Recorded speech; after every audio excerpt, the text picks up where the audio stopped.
What is up guys, welcome back. In today's video we're gonna take a look and revisit one of my favorite free-to-play first-person shooters to release back in last year, and that is the Shatterline. Honestly guys, this game came out of nowhere in the second half of last year. After a few weeks of beta testing of the game, it received a lot of positive feedback from the community and the players who played the game during this time, and the developers ended up releasing the game as a completely free-to-play game as well as an early access title on Steam. If you guys don't know anything regarding Shatterline, it's a free-to-play arcade multiplayer / online co-op first-person shooter which is developed and published by Frag Labs. I actually made a video right after the game release, which is basically everything that you need to know about Shatterline, all the game modes, beginner tips and everything. I recommend you guys to go ahead and check it out as well. But anyway, today we're gonna take a look and revisit the game and check what are the new content, new addition to the game, as well as how it's hold up in 2023. So let's get right into it.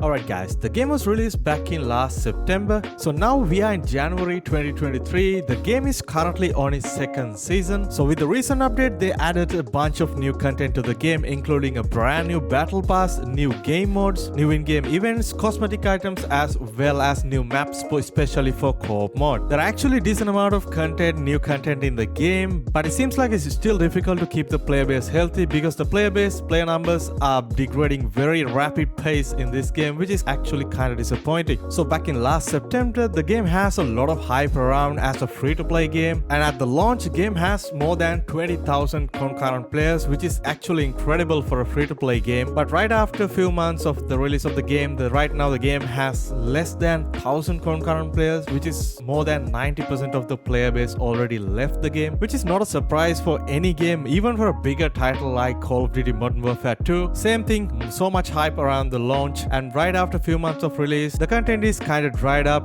It's the same thing over and over again. After grinding all the camos, there's basically nothing much to do. Even I stopped playing after putting like 500 hours into the game, and right now waiting for the season 2 to launch. Anyway, back to Shatterline. Don't get me wrong guys, this is not a bad game by any means, considering the fact that the player base is actually kind of low overall. It's an extremely solid first-person shooter game in the free-to-play market, especially when it comes to games that provide a great co-op experience. There's actually not a lot in the market, to be honest. There's a few games here and there, but this is one of them. If you have a bunch of friends to play, the co-op game modes is definitely the highlight of this game.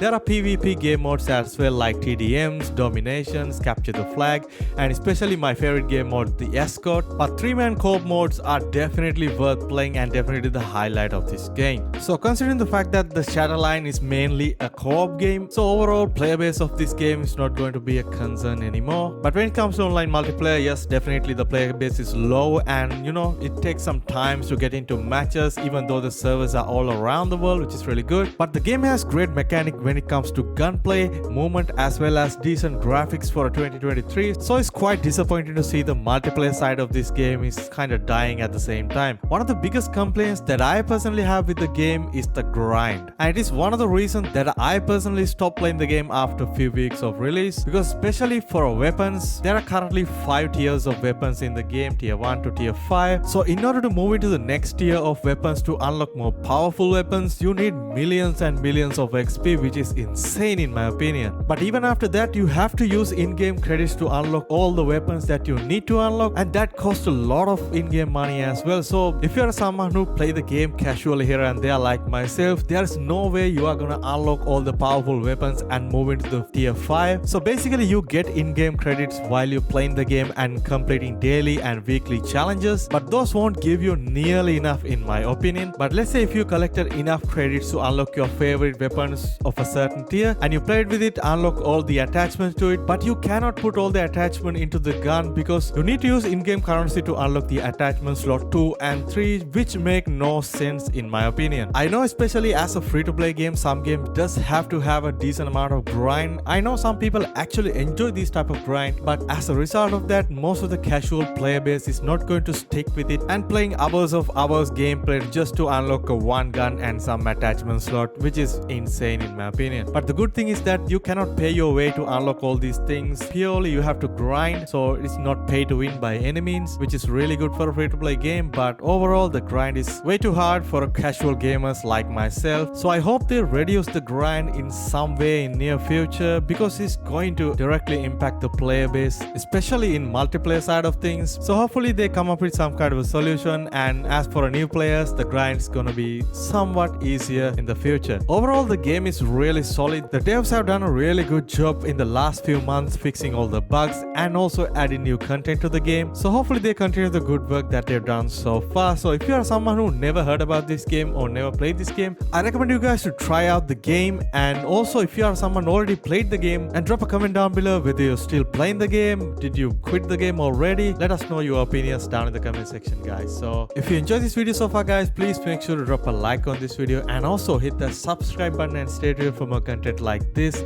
I'll catch you guys in my next video. Stay safe.